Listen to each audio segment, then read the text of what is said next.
Santo Espírito de Deus, em tua presença, Senhor, na verdade, ninguém foge dos teus olhos, mas quando há uma comunhão, então, Senhor, o Senhor manifesta o poder, segundo a fé de cada um, o entendimento de cada um. O Senhor opera maravilhosamente, como só o Senhor sabe e pode fazer, curando, libertando, iluminando, dando direção, abençoando, enriquecendo. Senhor, é maravilhoso.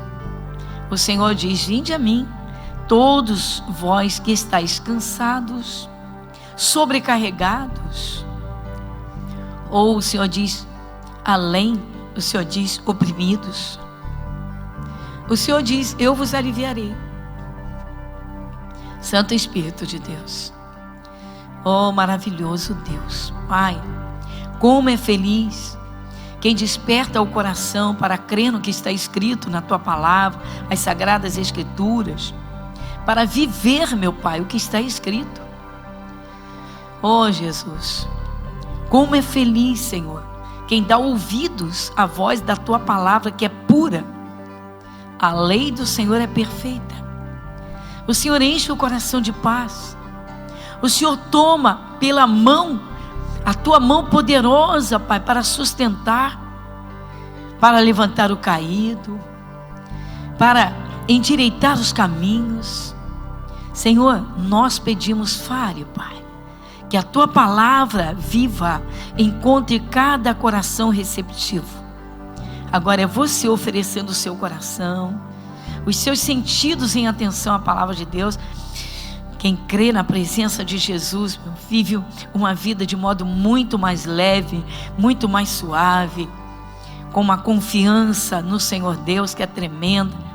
Obrigada, Jesus, pois a Tua presença é o refrigério. Sim, Senhor, para os que estavam no calor escaldante de problemas, Senhor. Nosso Deus, muito obrigada. Fale conosco, Pai, em nome de Jesus. Amém? Então, como eu disse hoje pela manhã, hoje eu cheguei aqui e disse: Deus conta com você para você ser um calmante. Isso mesmo, você ser o calmante da sua família. Aí alguns olharam assim: ué, mas eu, o calmante da minha família? Abra a sua Bíblia no livro de Isaías, no capítulo 61. Livro de Isaías, no capítulo 61.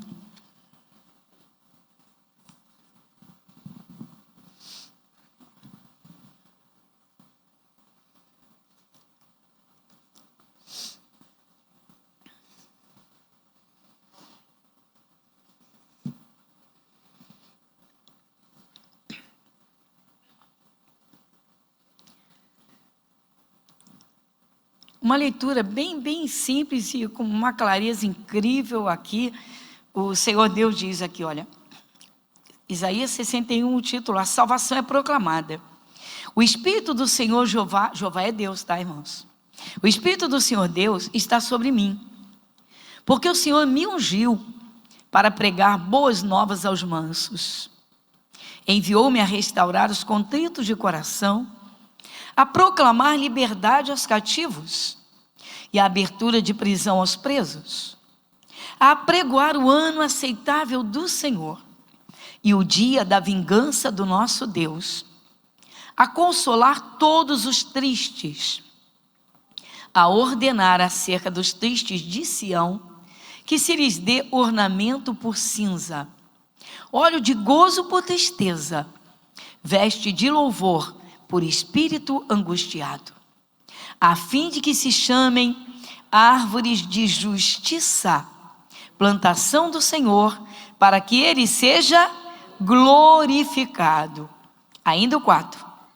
E edificarão os lugares antigamente assolados, e restaurarão os de antes destruídos, e renovarão as cidades assoladas, destruídas de geração em geração. Amém, igreja? Vamos aqui, de uma forma bem simples, atentar para essa grandeza, essa coisa maravilhosa, tá? que é literalmente, né, quando a palavra de Deus nos é aberta. Olha só, o Espírito do Senhor está sobre mim. Será que nós temos a consciência, irmãos, de que o Espírito de Deus nunca deixou Jesus? Quem tem a consciência de Jesus? Deus nunca abandonou Jesus.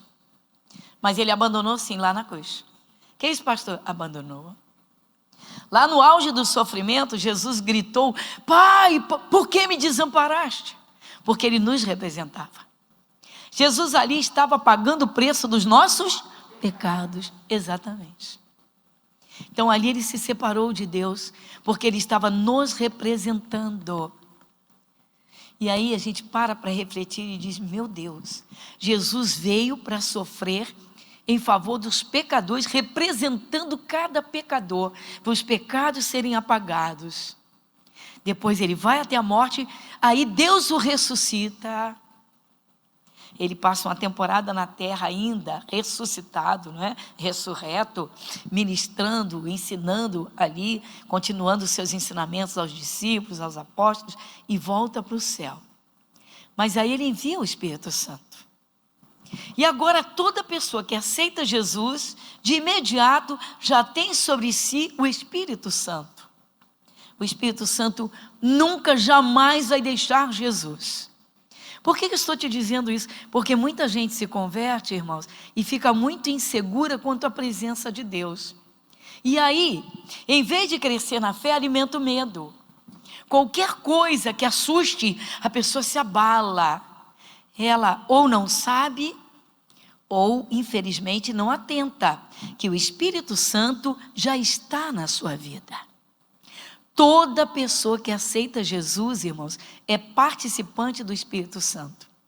Eu não estou dizendo que toda pessoa que aceita Jesus, de imediato é batizada no Espírito Santo, selada no Espírito Santo, mas é participante, ou seja, o Espírito Santo vem para a sua vida, para estar sobre você, para te ajudar, para te tomar pela mão, te dar direção, para te dar uma inspiração, para te impedir de cair num laço, numa cilada. Mas a minha pergunta é: você ora? Tem gente que ora uma vez na semana e acabou. Tem gente que ora no culto e ponto, encerra o assunto. Tem gente que ouve uma pregação num culto, fechou a Bíblia, chegou em casa, botou a Bíblia num canto, só no próximo culto. Não tem comunhão com o Espírito Santo, não leva uma vida ativa com Deus, não leva uma vida de oração. Se não tem contato com o Espírito de Deus pela oração, se não louva, se não busca o batismo, como vai ser guiada pelo Espírito Santo? Deus nunca vai guiar um cristão, um filho, uma filha, como não vai guiar nenhum que ainda não recebeu Jesus no caminho da desgraça. Porque quem causa desgraça é o diabo. Então, olha só, o Espírito do Senhor está sobre mim. Quem tem essa consciência, diga: o Espírito Santo está na minha vida. Sobre mim. Temos que ter essa consciência 24 horas, irmãos. Eu até brinco e digo 25. Temos que ter essa consciência para não dar um segundo de brecha para o diabo de ter medo. Por que tantos cristãos têm tanto medo, irmãos? Porque não se firmam na palavra de Deus, que não muda, na presença do Espírito de Deus. Lança a tua confiança, aprende a confiar no Espírito Santo que veio morar na tua vida. Aí, ele continua aqui, olha. Porque o Senhor me ungiu para pregar boas novas aos mansos. Dá uma paradinha. Começa aqui, gente. Deus conta com os que já o receberam Jesus, para dar boas notícias para as pessoas. Aí as pessoas estão apavoradas, com medo de tudo, irmãos. Medo. Nós temos que ser pregadores de boas novas. Olha, Jesus morreu por você, Ele quer você, Ele quer te proteger, Ele quer cuidar de você. Ah, mas eu não quero ser crente. Mas quem te disse que Jesus manda ser crente? Crente, sim, crente é aquele que crê. Eu costumo dizer que todo ser humano é crente, porque alguns dizem, né? Eu creio em mim. Pronto, já crê. Importante, irmãos, é a pessoa realmente ter um encontro com Jesus, que é a palavra de Deus. Colocar a palavra no coração. Firmar essa palavra para desfrutar da presença de Deus. E uma das coisas que a gente mais vê nos nossos dias é o medo tomando conta das pessoas, uma insegurança, ou seja, como se não existisse Deus. E algumas pessoas até de Jesus, irmãos, mas que esquecem das promessas que Jesus fez. E eis que estou convosco todos os dias, até a consumação dos séculos. Uma fé viva, uma fé ativa. É preciso o cristão, irmãos, buscar a fé e fazer essa fé crescer no seu coração. Então Deus conta com o seu povo, para que o seu povo, irmãos, seja o calmante do mundo. Ah, que absurdo, pastora. Marca essa página aqui e vai comigo em Romanos capítulo 8, marca aqui. E vai comigo em Romanos capítulo 8.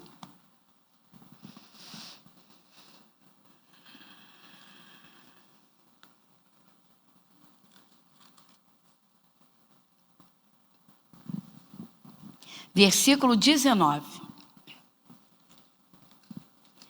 O que diz aqui? Porque a ardente expectação da criatura espera a manifestação. Gente, se as pessoas estão apavoradas, elas estão numa expectativa, será que tem solução? Será que isso pode mudar? Será que eu posso voltar a ter alegria? Quanta gente, será que eu posso voltar a ser uma pessoa saudável?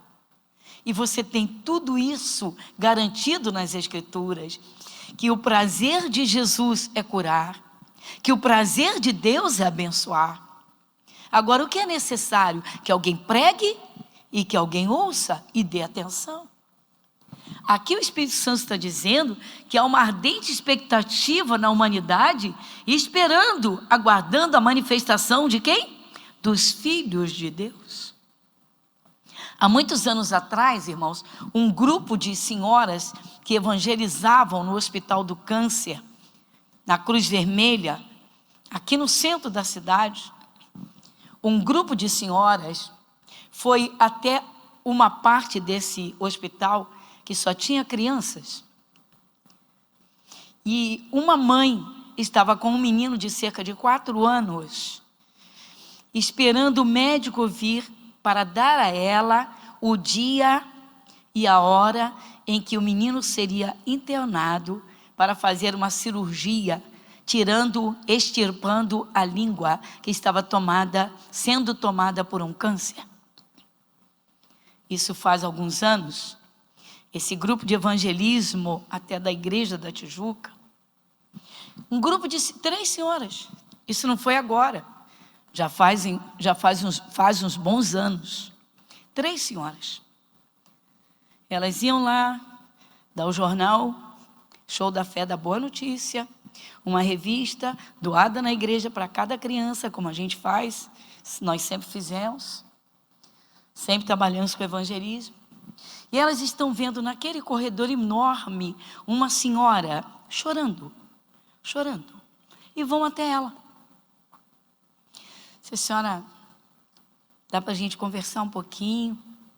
E ela chorando muito, muito, apontou para o filhinho e disse que estava esperando o dia para internar o menino, para ele perder a língua. A princípio era a língua. Que criança seria essa sem uma língua? Sem a sua língua? Elas disseram, podemos falar de Jesus para a senhora? E aquela senhora disse, eu sou evangélica, mas podem falar porque eu quero ouvir. E começaram pelo grande sacrifício do Calvário. E quando disseram a ela que Jesus havia tomado as enfermidades, ela disse, me arrepiei toda. Você pode me repetir isso e dizer onde é que isso está? Não sabia que estava nas Escrituras, que Jesus havia ido à cruz para carregar as maldições.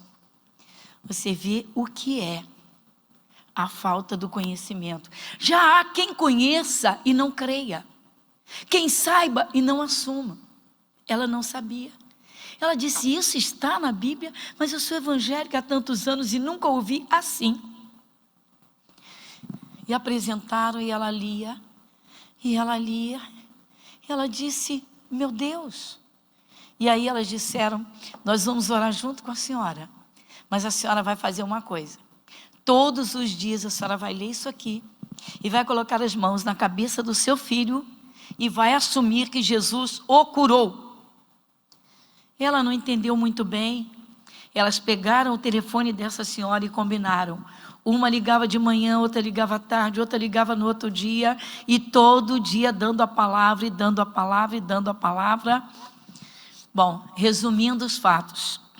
Em 15 dias, chegou o dia de levar a criança. E o médico levou um susto, porque 2/3 da língua já tinha sido recuperados. E ele disse, olha, eu não sei o que está acontecendo. Ele perguntou à mãe, o que a senhora fez? E ela disse, eu li na Bíblia que meu filho tem direito à cura, e eu abençoo meu filho todo dia.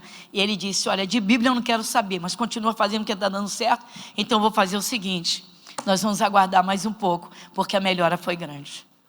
Passaram-se 3 meses e o câncer tinha desaparecido. Deus seja louvado. Mas aquelas 3 senhoras levaram uma boa notícia para aquela senhora na hora certinha. Porque naquele dia era a data. 15 dias depois, ela vai ao médico, liga para ele, ela liga, se antecipa. Por quê? Porque ela viu que o menino estava falando melhor. E quando ele vê a língua, ele leva um susto. E disse, olha, continua fazendo o que você está fazendo, porque está dando certo. Grande parte da língua já foi recuperada. Ou seja, o câncer não desapareceu de uma vez só, foi aos pouquinhos. E a criança não perdeu a língua.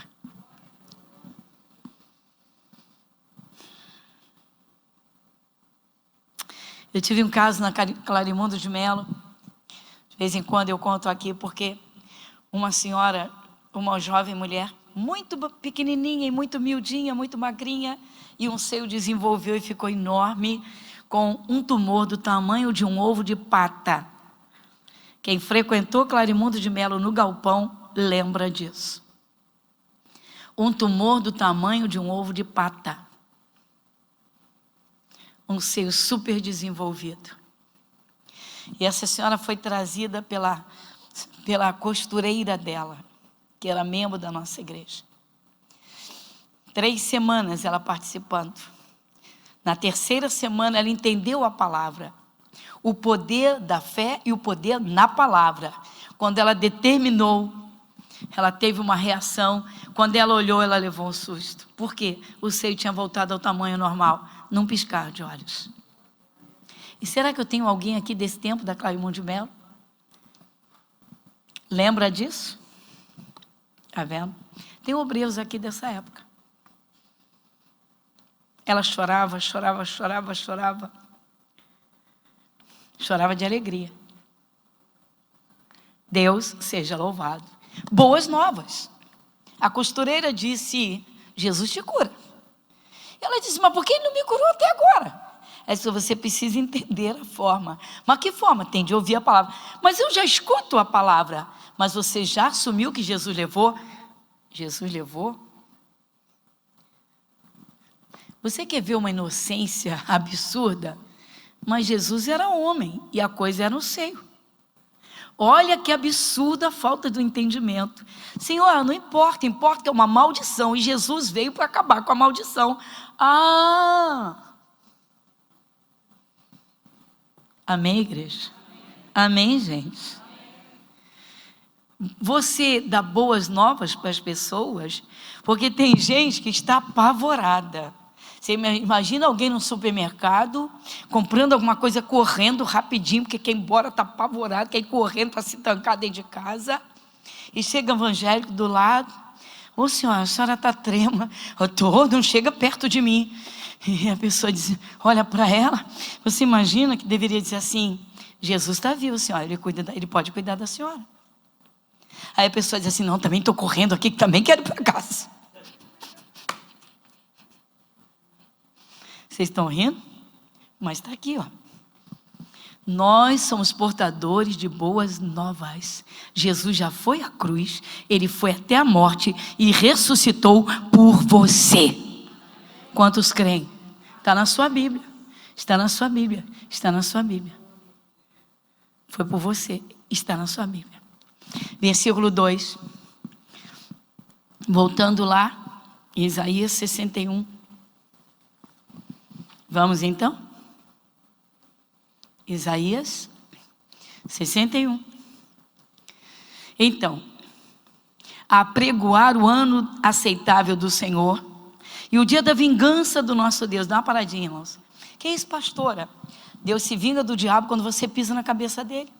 Deus se vinga do diabo quando você rechaça as obras do diabo. Quando você aceita o que Jesus fez, literalmente a verdadeira vingança. Quando você diz, olha, você não precisa sofrer não, Jesus sofreu no teu lugar. Vamos orar, vamos repreender esse mal. Amém, igreja? Muita gente só leva isso aqui para o dia do juízo. Gente, Deus não quer jogar ninguém no inferno, Ele quer as almas com Ele. Ele morreu para ter o ser humano eternamente com Ele. Foi para salvar, foi para libertar. O dia que você entendeu que Jesus morreu no seu lugar, teus olhos não se abriram?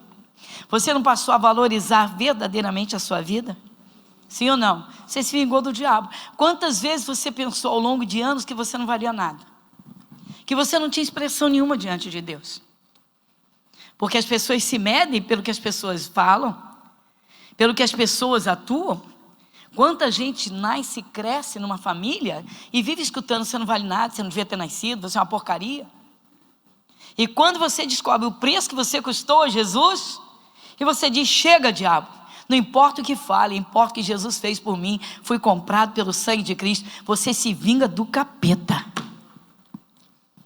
Quando você expulsa e repreende o mal da sua vida, quando você não aceita o sofrimento e você é uma pessoa firme na fé, você está se vingando, literalmente fazendo Deus, se Deus está usando você para acabar com a obra do diabo. Versículo 3. A ordenar acerca dos tristes de Sião, que se lhes dê ornamento por cinza. Dá uma paradinha, acaba com a cinza. Cinza é uma representação, irmãos, da humilhação que o povo de Israel fazia diante de Deus. Quando o pessoal, no Antigo Testamento, principalmente, povo de Israel, quando eles iam assim, vou usar como exemplo, quando eles estavam em jejum de humilhação, porque as coisas estavam muito ruins e tal, eles queriam dizer para Deus, Senhor, sem o Senhor não tem nada, o ser humano é cinza, o ser humano é cinza. Então eles estavam normalmente cheios de problemas, estavam tristes. Aí Jesus veio para dar alegria, para dar paz, para dar saúde.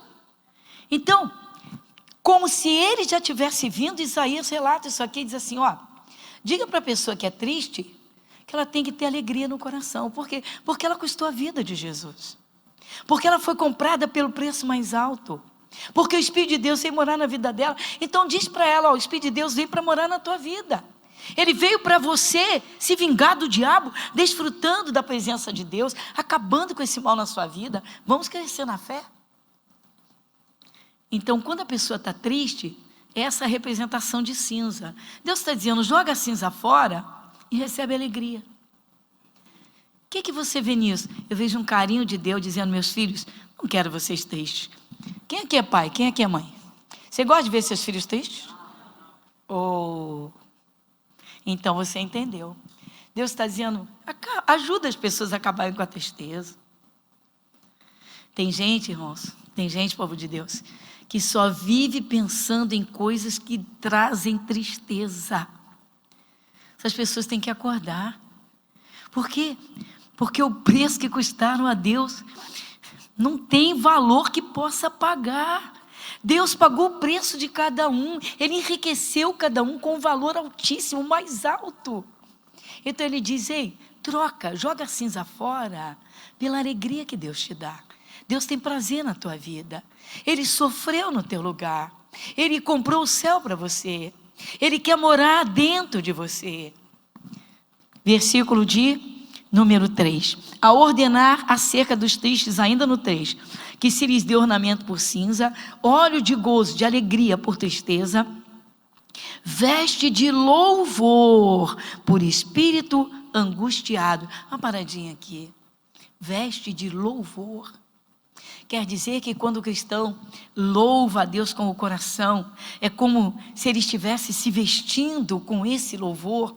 Sim, irmãos, quando a unção de Deus só desce sobre aqueles que buscam a Deus, é como uma veste que os envolve. É algo sobrenatural. A pessoa está diante de Deus, ela louva, ela honra Jesus, ela valoriza a sua vida, ela valoriza o seu semelhante. Tem gente que tem um prazer de humilhar os outros, né, gente? Cuidado com isso, porque Deus vai cobrar. Veste de louvor por espírito angustiado, joga a angústia fora, a fim de que se chamem o quê? Árvore de justiça, plantação do, para que ele seja. Vou te fazer uma pergunta. Em quais partes das Escrituras você lançou suas raízes? Que isso, pastora? Você se fixou? Porque tem gente que se converte, irmãos, e não se torna uma pessoa firme na palavra de Deus. Tem gente que não se firma em mandamento nenhum. Não é assim não. Deus não proíbe nada, Ele não manda nada, não é assim, Ele não requer nada de ninguém. É bom criar raízes nos mandamentos.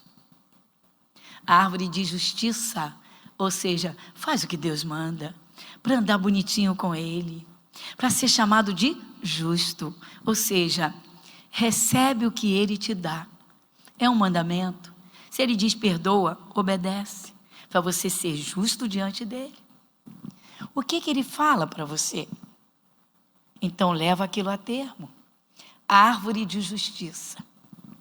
Agora, deixa eu fazer uma pergunta para vocês. Vocês já viram alguma, aqui principalmente em Rio de Janeiro, né? Clima muito quente, você vê muita bananeira, você vê muita mangueira, pé de manga. Alguém aqui tem um quintal e tem uma mangueira em casa? Quem tem? Por acaso um dia você chegou no seu quintal e deu falta da sua mangueira, ela resolveu dar um passeio? Não? Ué, ela não deu um passeio? Não sentiu falta dela?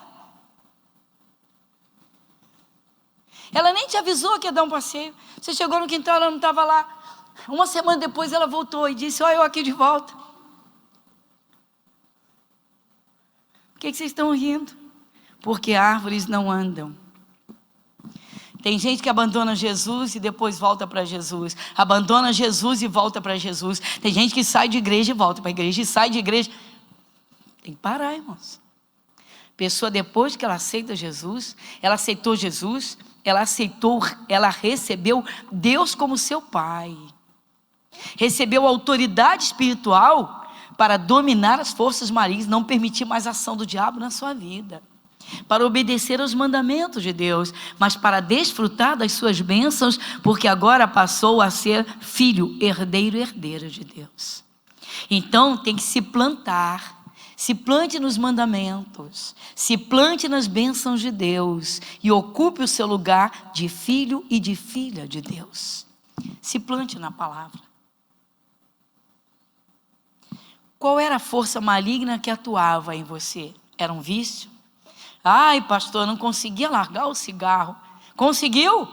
Que bom. Então plante as suas raízes na liberdade que Jesus te deu, para não contaminar mais os seus pulmões, para não ter aquele cheiro tenebroso, para não jogar o seu dinheiro fora em algo que é um vício e que só traz prejuízos e afasta de Deus. Lá vem essa pastora, a árvore de justiça. O que Deus espera? Que os frutos sejam bons. E o vício não é um bom fruto. Estou só citando por baixo uma coisinha. Tem gente que é o palavrão. Abre a boca e 5 besteiradas para falar uma coisa certa. E aí? A árvore de justiça, eu dizei, cria raízes na santidade. A boca do justo é manancial de vida. Depois vem o mal. E a pessoa quer repreender e dizer, ei, na minha vida não. Ela quer expulsar uma força maligna, sentiu que as coisas não vão bem, que alguma coisa está atuando na sua vida. Não, eu vou orar e vou repreender esse mal. Qual demônio que vai respeitar uma boca que se empresta para ele e depois quer expulsá-lo? árvore de justiça. Pastora, por base, árvore de justiça. A mangueira do seu quintal é sua. Todo dia você a vê, ela nunca sai dali. Ela está ali. Todo dia, de dia e de noite, fielzinha, ela está ali. Ela está no seu quintal. Só se você arrancá-la. Se alguém arrancar, se não arrancar, ela está lá. E olha que se a terra é boa, ela te dá umas boas manguinhas todo ano. Sim ou não? Muitas, sim ou não? Árvore de justiça. Todo dia na palavra. Ei, fulano, vamos lá, vai ser bom demais. A turma está lá. Ah, esquece, deixa a tua mulher de lado. Vamos lá, vamos com a gente. Sou casado. Sou de Deus. Ah, você é um crente. Árvore de justiça. Raízes no casamento. Raízes na santidade. Raízes na fidelidade. Árvore de justiça. E para concluir, agora o 4, e edificarão os lugares antigamente assolados. Está vendo, pessoal? Por onde a destruição passou, o cristão vai reconstruir. Isso mesmo. Vai levantar quem está caído, vai dar uma palavra forte para quem está enfraquecido, pensando em abandonar tudo, largar a vida. Por quê? Seja o calmante da sua família. Seja o remédio para as pessoas que estão sendo destruídas. Diga graças a Deus. Vamos ler o 4? E edificarão os lugares antigamente assolados e restaurarão os diantes destruídos. E renovarão as cidades assoladas, destruídas de geração em geração. Pastora, quem sou eu para reconstruir uma cidade? A tua vida é uma cidade. Deus dá tanto valor ao ser humano, irmãos, que Ele contempla o ser humano literalmente como o maior valor para Ele. O salmista, não vou mexer agora, mas o Salmo 49, o Espírito Santo diz que se todos os recursos do planeta fossem reunidos para pagar uma vida, Deus não receberia. Os recursos se esgotariam antes de pagar aquela vida, porque não são suficientes. Ninguém paga uma vida, a tua vida não tem preço. A vida do teu semelhante não tem preço. A vida do teu filho, do teu marido, da tua mulher, não tem preço. Uma vida não tem preço. Árvores de justiça. Então, com carinho, seja o calmante da sua família e das pessoas que estão à sua volta. Feche seus olhos, põe as mãos no coração. Pai, com amor, com carinho, sabemos que não é um peso que o Senhor está jogando sobre os filhos, mas um despertamento de valores, para dizer, ei, você pode ajudar quem está angustiado e vive perto de você. Você pode alegrar aquele coração com a boa notícia de que aquela vida custou a vida de Jesus. Que o Espírito Santo quer habitar na sua vida. Pai, nós agradecemos. Que amor, que carinho, que zelo. O Senhor nos desperta, Senhor, em todo o tempo, para os valores extraordinários que são do Senhor. E sempre mostrando, uma vida não tem preço. Custou a vida do teu filho. E a obra que Jesus fez foi gloriosa para quem o recebe. Mas para ele mesmo foi sofrida em extremo, pois Jesus foi até a morte para trazer salvação ao mundo. Nosso Deus, que o Senhor encontre em cada um de nós a árvore de justiça, plantação do Senhor, produzindo os frutos que o Senhor esperava. Pai, em nome de Jesus. Amém e graças a Deus. Amém?